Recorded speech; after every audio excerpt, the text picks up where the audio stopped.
Հունվարից սկսած արդեն ծրագիրը գործում է, կասեմ, որ բավականին մեծ հնարավորություններ է ընձեռնում բնակչության բավականին մեծ լայն խմբերի համար օգտվել առողջապահական ծառայություններից անվճար համընդհանուր ապահովագրության սահմաններում և իհարկե հոսքը մի փոքր շատացել է, ինչ վերաբերվում է նրան բնակչությունը պատրաստ է թե չէ, բավականին իրազեկված են և մեդիահարթակներից և սոցիալական կայքերից, հատկապես տարեցների շրջանում 65+ խումբը տեղեկացված է, որ այսուհետ նրանց բուժծառայությունը համընդհանուր ապահովագրության սահմաններում է սպասարկվելու։ Ինչ վերաբերում է մեզ Գյումրի բժշկական կենտրոնում թերապևտիկ ծառայության առումով, եթե մենք նախկինում ունեինք պացիենտներ, ովքեր հաշմանդամության կամ սոցանապահության միավորի կամ այլ արտոնախմբերում ընդգրկված չէին և հիվանդանոց դիմելիս ստիպված էին լինում բուժծառայությունը վճարովի հիմունքով ստանալ, ապա այդ խմբերը հիմա դիմում են իրենց տեղամասային պոլիկլինիկաներ, որտեղ արձանագրվում է նրանց առողջական խնդիրները, որոշակի հետազոտություններ ամբուլատոր օղակում անելուց հետո, եթե տեղամասային բժիշկը, ընտանեկան բժիշկը, թերապևտը հարկ են համարում, որ հիվանդին ցուցված է ստացիոնար բուժում, ապա էլեկտրոնային ուղեգրմամբ ուղղորդում են ստացիոնար բուժման։ Ընդունարանում այդ հիվանդները իրենց էլեկտրոնային ուղեգիրը ստանալուց հետո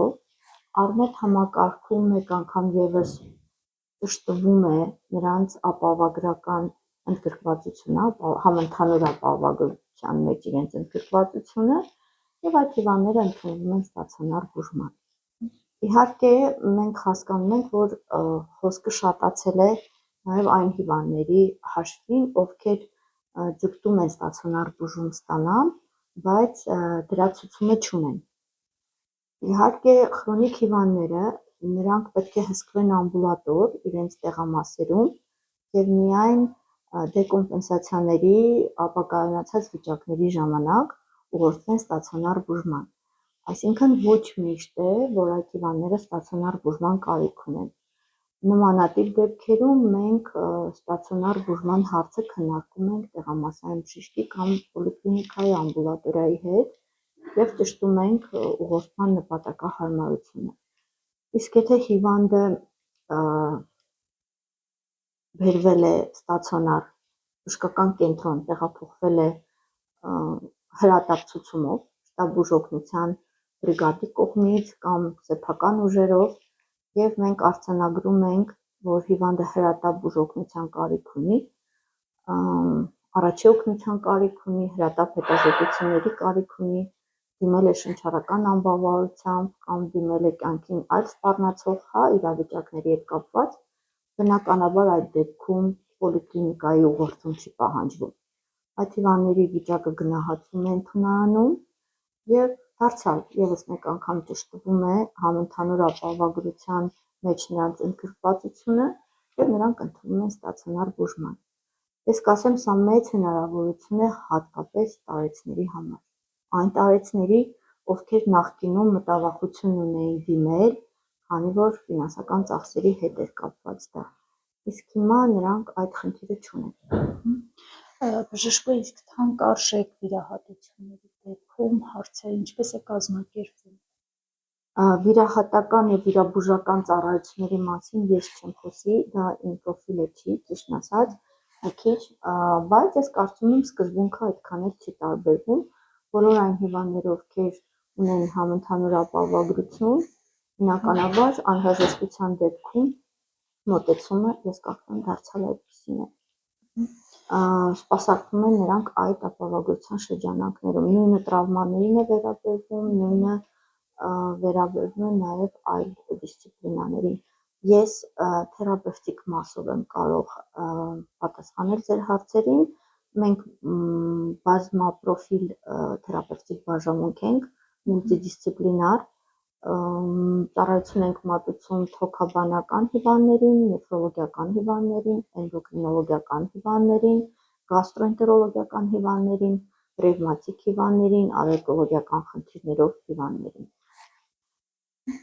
Այս պահի դրությամբ քանի այսպես բուժառու ունեք, որ ապահովագրական այս համակարգից օգտվելով հիմա ստացիոնար բուժում է ստանում ձեր բաժանում։ Ներկայումս բաժանմունքում նման